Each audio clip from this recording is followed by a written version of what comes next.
আসসালামু আলাইকুম বন্ধুরা, আজকে আপনাকে দেখাবো রাসেল ভাই বাজার করতেছে। তিনি বাজার করতে যেয়ে দেখলেন এই জিনিসটা ওই জিনিসটা বাছাবাছি করতেছে, এবং বাছাবাছি করার পরে তিনি আবার দেখতেছে যে ওজনে ঠিক আছে কিনা, ওজনটা ঠিক আছে কিনা দেখে তিনি আবার কি করতেছে, এবার কাকরুল নিতেছে। কাকরুল নেওয়ার পরে তিনি আবার দেখতেছে, পরে আবার এদিক ওদিক দেখে যে কোনটা ভালো কোনটা ভালো, আবার আমাকে দেখাচ্ছে এগুলো নিলে কি ভালো হবে।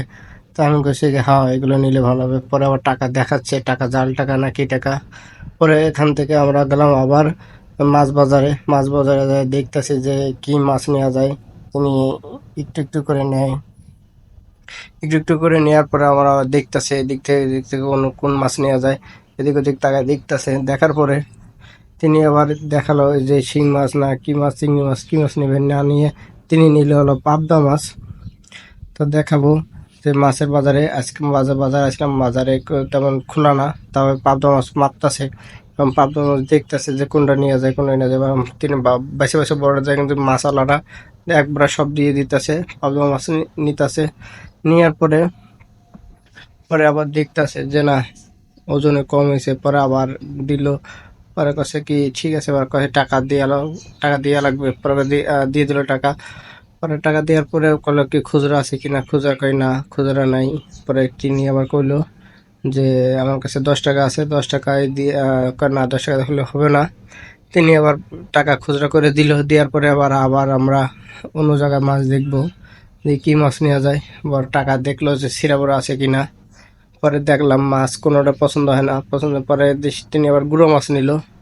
গুঁড়ো মাছ নেওয়ার পরে যে আবার টাকা দিতে আছে, এই যে গুঁড়ো মাছ উঠাইতেছে, গুঁড়ো মাছ উঠার পরে দেখলাম ওজন, পরে ওজন নিলাম, দেখলাম হাফ কেজি মাছ নিল। হাফ কেজি মাছ নেওয়ার পরে 300 টাকা কেজি, হাফ কেজি নিল 150 টাকা দিয়ে, 150 টাকা দিল। নেওয়ার পরে এখানে আবার দেখলাম সরিষার তেল, খাঁটি সরিষার তেল। তা মনে মনে ভাবলাম নিয়ে যেতে পারে, না, না নিয়ে যাওয়ার পরে আমরা চলে যাচ্ছিলাম। চলে যেতে এর মধ্যে কিছুক্ষণ পরে আবার দেখলাম রাসেল ভাই আবার কইতাছে বাজারের রান্না বান্না করবো, তেল নাই, এখন তেল নেবে। তাই আবার মুদি দোকানে ঢুকলাম। মুদির দোকানে ঢুকে তেল নিতে আসি, তেল নেবে এবং দেখলাম যে বাজার দোকানের মধ্যে কি কি আছে। পরে আবার করলাম বোতল আনে নাই। বোতল না আনার কারণে পরে আবার কি করলো যে পলিতে তেল নেবে, এই যে পলি নিয়ে আনিল। পলি নিয়ে পলি ডাবল পলি করতেছে। পরে পলি নেওয়ার পরে ওরা ওজন নিতেছে যে এই 2 কেটলি নিতেছে, এর আমরা কি বলে, কেটলি বলে না কি বলে। এখন 2 কেটলি নিল, নেওয়ার পরে দেখি কি ওজন একদম কাটায় কাটায়। পরে আর কাটা একদম 1 কেজি। নেওয়ার পরে ওরা টাকা দিল। টাকা কষে হারে টাকা, টাকা শুধু হাত ছাড়াই যায়। পরে টাকা ছাড়তে চাচ্ছিল না, পরে আবার টাকা দিল। দেওয়ার পরে এখন আর কি করা আছে, এই যে আমরা চলে যাচ্ছিলাম।